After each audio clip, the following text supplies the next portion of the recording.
On va s'autoriser, je dis bien 4 recommandations. C'est Axelos qui fait les recommandations. Aujourd'hui, on va s'en autoriser 4. La première, qui a l'air toute simple, mais c'est de lire les livres. Nous, on transfère de la formation, on transfère du savoir par la formation.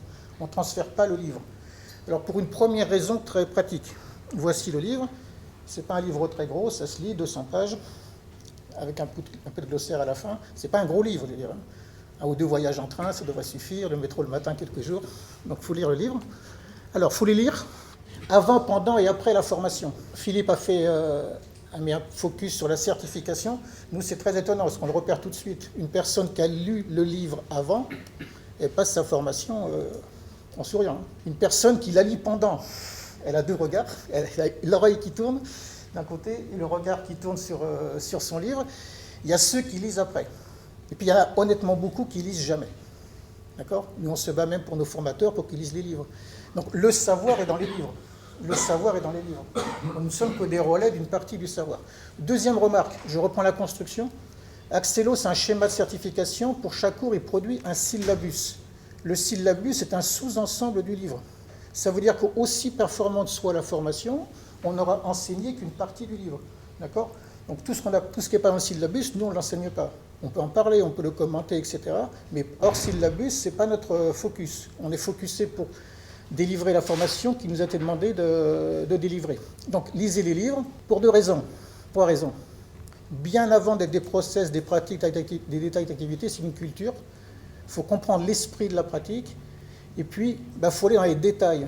Parce qu'une pratique, elle est très simple à exposer, mais il y a 2-3 détails. Pourquoi telle activité est plutôt faite avant telle autre ?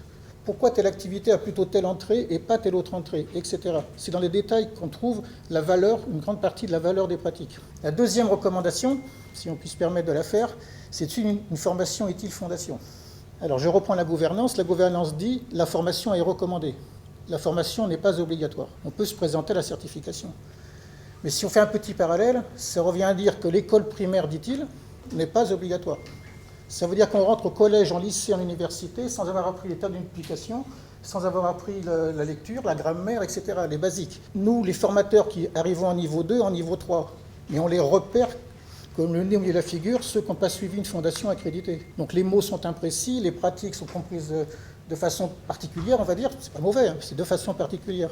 Donc oui, il vaut mieux faire une formation, et en particulier former ses collaborateurs, ses équipes, c'est plus solide. La troisième recommandation que nous, on peut faire, c'est de venir en formation ITIL 4 dès maintenant, pour les débutants, mais aussi pour les V3. S'il y a un nouveau livre, c'est que tout bêtement, il y a des nouveautés. Donc s'il y a des nouveautés, ça vaut le coup d'appréhender les nouveautés. Ce serait comme une série télévision qui aurait une nouvelle saison, on est content de voir la nouvelle saison. Donc ce n'est pas simplement un bridge entre l'ancienne saison et la nouvelle saison, c'est de venir voir la nouvelle saison. Donc il y a franchement des nouveautés dans ce livre. Ça fait 200 pages, on se réjouit de voir les suivants. Donc n'hésitez pas, je pense à tous les experts ITIL V3, et au-delà de tous ceux qui ont une connaissance ou un appétit pour ce genre de choses, venez dès maintenant en fondation. Ceux qui étaient passés par ITIL Practitioner vont retrouver beaucoup de choses. C'est un livre qui est assez exceptionnel. Pour ceux qui sont passionnés du management, qui en ont lu peut-être des livres, c'est le meilleur livre de management opérationnel qu'on ait sans doute jamais écrit. On peut améliorer n'importe quel périmètre individuel à très grandes organisations avec les quelques pratiques qui sont dedans. Si on veut rattraper un peu de retard ou rester simplement en avant, il n'y a pas de temps à perdre, il faut venir dès maintenant dans ITIL 4 Fondation. Nous, ça nous intéresse au niveau chiffre d'affaires, mais c'est un bon positionnement en termes de savoir. Et puis la dernière, je vais prolonger le discours de la présentation de Philippe. Ça concerne la démarche d'amélioration. Il a mis le focus, la démarche de certification. La démarche de certification, c'est une démarche d'amélioration continue, individuelle et collective. On reprend juste quelques grands principes ou quelques grands anciens. Si on ne peut pas mesurer, si on ne mesure pas cette aptitude, il y a toujours un doute. Donc le fait d'avoir réussi une certification ne démontre rien en soi-même. Mais le fait de ne pas l'avoir passé laisse l'incertitude totale. On n'a aucune idée du niveau de maîtrise de la personne sur cette chose-là. Par contre, on a un autre précepte qui est la chose suivante.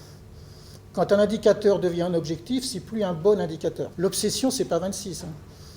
S'il doit y avoir une obsession, c'est 40. Parce que 26, c'est le constat qu'on n'a pas parfaitement maîtrisé la chose. Donc on saute de joie, nous tous, parce qu'on a eu notre certification, etc.